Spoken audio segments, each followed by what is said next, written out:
में इनका रूप है वीर और भद्र, त्रेता युग में इनका रूप है जय और विजय, द्वापर में इनका रूप है द्वार और पाल, ये कलयुग है। कलयुग में ये शंकर जी हैं भोले बाबा, इनका हीरे मोती का मुकुट है, ध्यान से देखो। ये राक्षस है, इसके खोपड़ी के ऊपर मुंडी है, ये मस्तान का निशान है। ये शिवलिंग ये धर्मराज युधिष्ठिर महाराज ने ये शिवलिंग की स्थापना करी है। इस ईंट के नीचे आज भी लाख है। यहाँ पे महल था, महल पे दुर्योधन ने आग लगा दी, महल जल गया। यहाँ से अंदर ग्राउंड तो सुरूंगे, आगे बढ़ोगे इसी को लाखा गिरा माना जाता है। हाँ,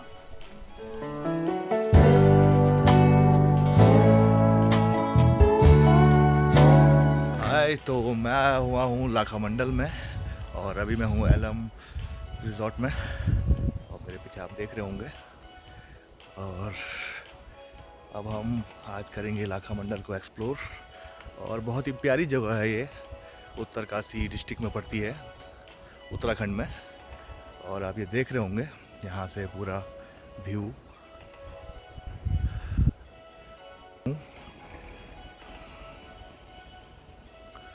तो काफ़ी अच्छी प्रॉपर्टी में ये बनाया हुआ है और यहाँ से व्यू बहुत सही आता है।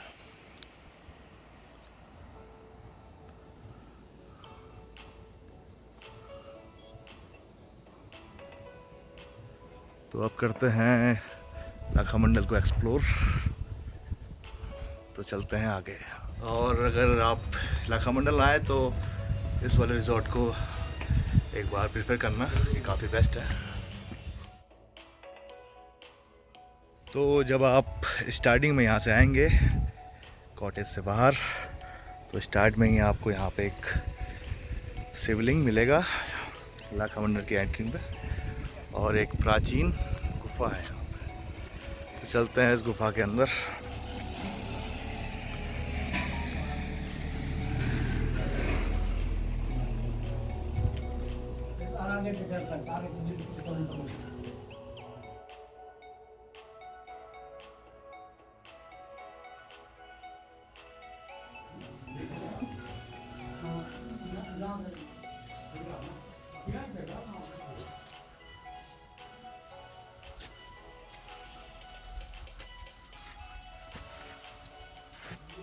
घुस सकता है ना?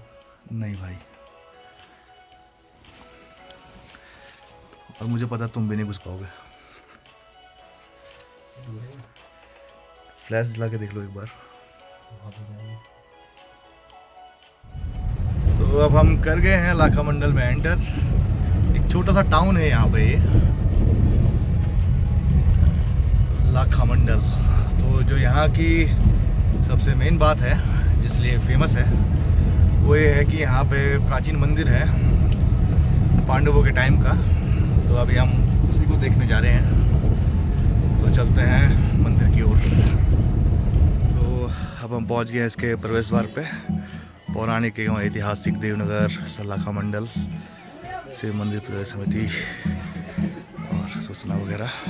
तो शूज़ वगैरह हमने यहाँ पे उतार दिए हैं और हम जा रहे हैं पांडवों के बनाए हुए लाखा मंडल में।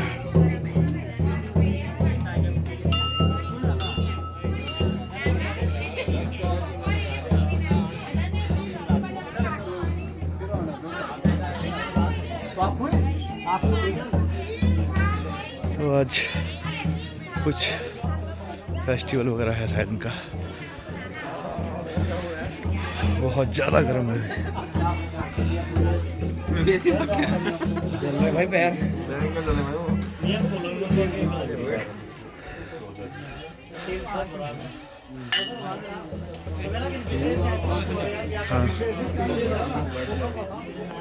महाराज है, भैरव बाबा है, शिव पार्वती है, राधा कृष्ण। हिंदू धर्म के जितने भी देवी देवता है सब यहाँ मिलते हैं।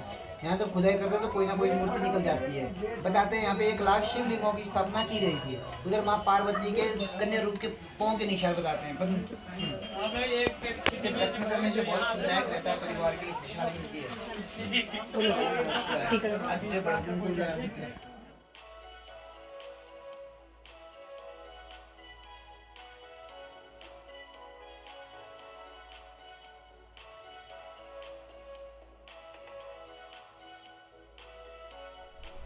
सबसे पहले आपको हमारे इष्ट देवता की तरफ से आप लोगों को सबको तो आशीर्वाद और हमारे पुजारियों की तरफ से आप लोगों को सबको नमस्कार।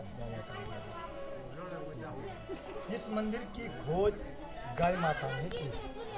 गाय माता एक जमुना नदी पार से एक महाराजा की आती थी। मंदिर के अंदर जाके शिवलिंग पे दूध की धार चढ़ा के अभिषेक पूजा करते। अंदर वाला जो शिवलिंग है वो सतियों का है। जिस समय ब्रह्मा विष्णु महेश जी का अवतार। आपने पार्वती माँ के चरण देखे हैं अंदर छोटे। 5 साल की कन्या रूप में पार्वती माँ ने शिव पाने को 12,000 साल तक उस पत्थर से लाते बेटा ठंडे में आओ तपस्या की है, तब जाके भोले बाबा प्रसन्न हुए। ये लाल रंग का शिवलिंग है, लाल कलर का। ये त्रेता युग का है, राम जी के टाइम का। रामचंद्र जी की जगत माता सीता को दुष्ट रावण ने पंचवटी से प्राप्त की और श्रीलंका पहुंचाई है अशोक वाटिका में। रामचंद्र जी माता जी के खोज में गए। सोयतबंद रामेश्वर में उन्होंने इस शिवलिंग की स्थापना समुद्र के बीच में की है। ये शिवलिंग या तो सोयतबंद रामेश्वर में समुद्र के बीच में मिलेगा या तो लाखा मंडल के प्रांगण में पूरे भारत देश में कहीं और जगह ये शिवलिंग नहीं मिलेगा। उसके बगल में हरे रंग का शिवलिंग है जिसके बाद जलेरी है। ये द्वापर युग का है, कृष्ण जी के टाइम का। यहाँ पे 33 करोड़ देवी देवता है। 1.25 लाख शिवलिंग की यहाँ पे स्थापना है। 4 युग के यहाँ पे शिवलिंग है। सतयुग, त्रेता, द्वापर, कलयुग, चारों युग के शिवलिंग है। मन की इच्छा पूरी होती है। जन्म जन्म के पाप सारे खंडित होते हैं और आप लोगों की यात्रा इस भोले बाबा के दरबार से सफल होती है। जिन्होंने लाखा मंडल भोले बाबा के दर्शन कर ले हैं उनके जन्म जन्म के पाप सारे खंडित होते हैं। यहाँ पे 15 अप्रैल को एक विशाल मेला लगता है। उस मेले का नाम है थौड़ा। वो मेला पूरे हिंदुस्तान, भारत का, पूरे देश का पहला मेला इस स्थान पे लगेगा। उसके बाद पूरे देश में मेले होंगे।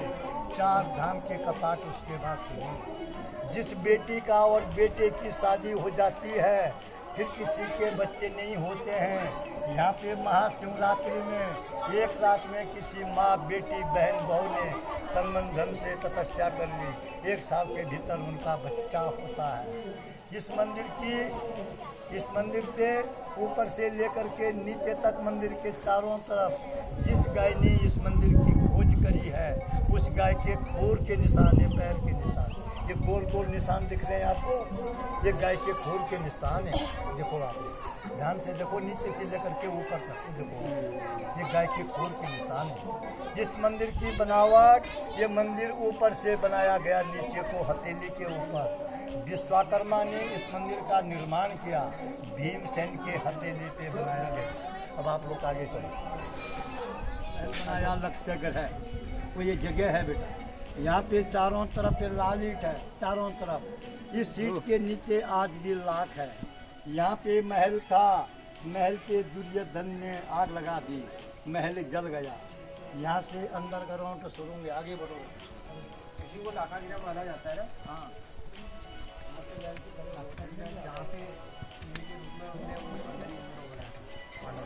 यहाँ से अंदर करो तो सुरूंग है। इस जगह से यहाँ से ये सुरूंग किसने बनाई थी पांडवों को बचाने के लिए? कोई बेटा बोल सकता है, कोई बेटी बोल सकती है। विद्वान विद्वान है।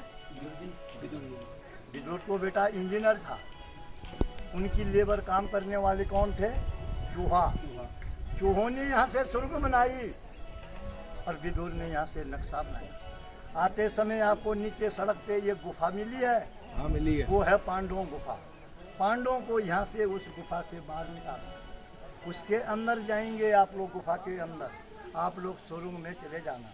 सुरंग में जाके आपको आगे इतना छोटा शिवलिंग मिलेगा, ऊपर शेष नाग का आकार होगा। उसके ठीक सामने से जो सुरंग है वो आपके विराट राजा के यहाँ निकलती है। राजा विराट चक्रवता नागठाट के बीच में विराट खाई है, जहाँ पे पांडव लोगों ने नौकरी करी है। उसके बगल में दूसरी सुरंग है, वो आपकी जमुना जी में निकलती है। जमुना जी बह रही है। 5 भाई पांडव लोग जमुना जी में पर भी स्नान करने जाते थे। स्नान करके शिव के मंदिर में पूजा करते थे। हमारी विजय महाभारत में होनी चाहिए। उसके अंदर तीसरी सुरंग है, वो आपके कुरुक्षेत्र में निकलती, हरियाणा में पंजाब, जहाँ पे महाभारत की लड़ाई शुरू हुई है। उसके अंदर चौथी सुरंग है, वो आपके केदारनाथ बद्रीनाथ निकलती है, जहाँ से पांडव लोग सब हैं। ये मूर्ति कौन सी है? राजा दक्ष ने यज्ञ किया था, उन्होंने तमाम दुनिया के लोगों को सबको अपने यज्ञ में बुलाया, अपनी बेटी जवाई को नहीं बुलाया। उनकी बेटी जवाई कौन थी? बोलो, सती माता। और शंकर जी, सती माँ ने बोला अपने पति के लिए, तुम तो छोटी बेटियाँ हैं। सती माँ ने बोला शंकर जी के लिए, अपने पति के लिए, पति जी मेरे मायके में यज्ञ हो रहा है आपके लिए। भगवान ने उनको जवाब दिया, देवी हमारे लिए कोई चिट्ठी नहीं, कोई निमंत्रण नहीं, कोई बुलाव नहीं, हम लोग वहाँ जाएंगे, वहाँ पे हमारा अपमान हो। सती माँ ने अपनी पत्नी की बात नहीं मानी, उनकी आपस में लड़ाई झगड़ा हो गया। जब तुम्हारी शादियाँ होगी तब तुमको पता लगेगा कि पति के साथ कितनी लड़ाई, कितना झगड़ा होता है। ये परंपरा से चलते आया है। सतयुग में इनका रूप है वीर और भद्र, त्रेता युग में इनका रूप है जय और विजय, द्वापर में इनका रूप है द्वार और काल। ये कलयुग है, कलयुग में ये शंकर जी हैं, भोले बाबा, इनका हीरे मोती का मुकुट है, ध्यान से देखो। ये राक्षस है, इसके खोपड़ी के ऊपर मुंडी है, ये मस्तान का निशान है। ये शिवलिंग, ये धर्मराज युधिष्ठिर महाराज ने ये शिवलिंग की स्थापना करी है। ये शिवलिंग का नाम है मड़लेश्वर महादेव के नाम से। हमारे लाखा मंडल के अंतर्गत में 24 गांव आते हैं। 24 गांव के बीच में जिनकी मृत्यु होती थी, उनकी डेड बॉडी यहाँ लाते थे। पुजारी अपने घर से गंगा यमुना जल लेके आते थे, मंत्र द्वारा उस पे जल का छीड़ा मारा, मरा हुआ आदमी जीवित होता था। ब्राह्मण देवता उसको अपने हाथों से भोज भात खिलाता। ये सच्ची थी बेटा। अब आप लोग सब लोग यहाँ पे पट्टी पे खड़े होंगे, मैं एक फोटो लूँगा अपने हाथ से, देखो मैं कैसा फोटो लेता हूँ। तो आप जो अभी सामने देख रहे हैं, ये सब अवशेष हैं पांडव काल के। और यहाँ पे जब भी खुदाई होती है, कोई ना कोई मंदिर, शिवलिंग वगैरह निकलता है, तो ये सब यहाँ पे जो पुराने खोदे हुए थे, तो उन सब से ये पांडव काल के छोटे छोटे अवशेष वगैरह बचे हुए हैं यहाँ पे भी। लोग आते हैं, बद्री धाम के दिव्य लोग आते हैं, केदारनाथ के दिव्य लोग आते हैं, उत्तराखंड के दिव्य लोग आते हैं, पूरे भारत के विदेश के दिव्य लोग आते हैं। उनके लिए, सबके लिए हमारे इस भोले बाबा के दरबार में सबको नमन करते हुए मैं पुजारी अपने तरफ से नमन करता हूं, और भोले बाबा के तरफ से उनके लिए, सबके लिए आशीर्वाद हो। और हमारे बद्री धाम के बेटा हो, माँ हो, बेटी हो, बहू हो, नाती हो, पोती हो, बुजुर्ग हो, दादा हो, दादी हो, सब लोगों को मैं इस भोले के दरबार में उनको सबको नमस्कार करता हूँ।